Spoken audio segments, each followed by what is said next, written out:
I've talked at length in many of my videos of the toll that destructive groups like Scientology take on their members.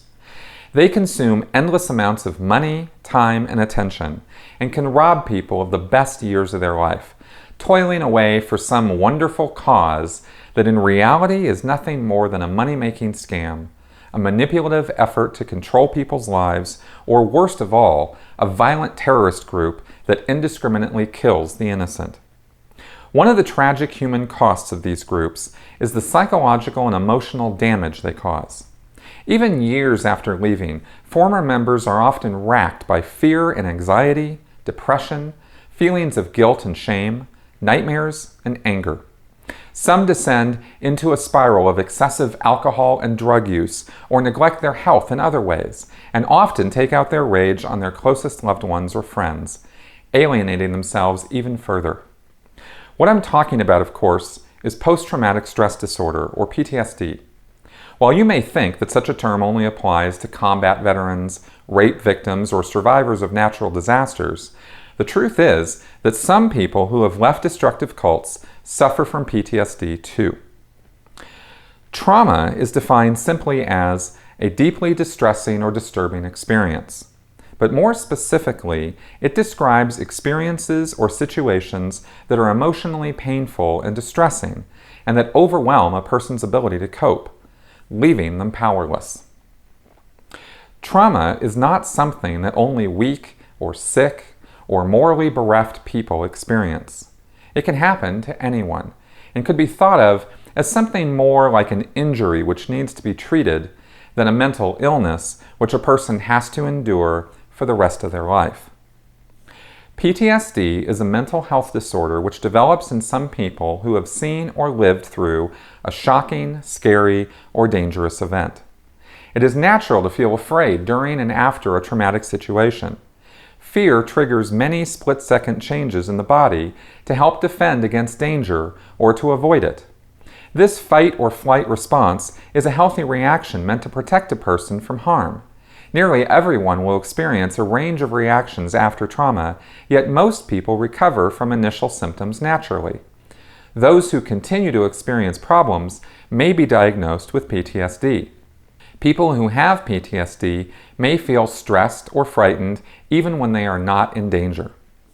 Everyone responds to different experiences in different ways, depending on their background, education, mental and psychological makeup, and ability.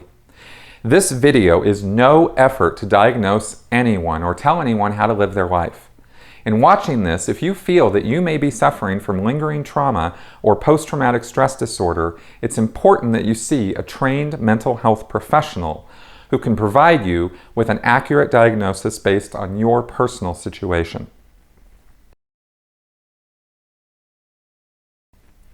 There are a number of ways that groups like Scientology can create stressful and traumatic episodes in a person's life. I'm not just talking about one or two minor incidents of worry or upset that are blown out of proportion, but things Scientologists are put through which can have long-term emotional and psychological impact. The most immediate and well-known examples are the physical abuses which upper-level Scientologists in the Sea organization have to endure. We've all heard the horror stories about the Hole and the RPF, or Rehabilitation Project Force, where malnourished and sleep-deprived Sea Org members are overworked, forcefully degraded, made to confess to sins they never committed, jeered at, and even made to lick the floor with their tongues. But you don't have to be at the upper levels of the Sea Org to experience this kind of trauma. Let me break it down. The daily life of almost any Sea Org member consists of getting up early, working all day long with only a half hour for lunch and dinner, no work breaks or time off, and people literally yelling at them from 4 or 5 different directions.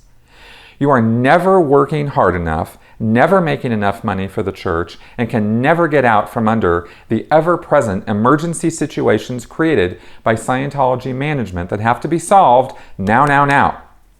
Every Sea Org member is caught in a hamster wheel of futility, running harder and harder on a road to nowhere. And worse, because of the constant threat of punishment, it's like there's a hammer over their head all day, every day. They have 3 or more musters every day where roll is called and announcements made, including public shaming, when production quotas aren't being met or someone is being made an example in front of the group for whatever the Sea Org considers unethical conduct. Punishments can be anything from reduced pay to having to scrub pots in the galley until late at night, or other harsher forms of physical discipline, to being demoted or even kicked out. Most people would give up such a lifestyle after a few days or weeks, but Sea Org members endure it for years and even decades. There's almost no way to avoid exhaustion, mental breakdowns, and serious psychological trouble after years of such abuse.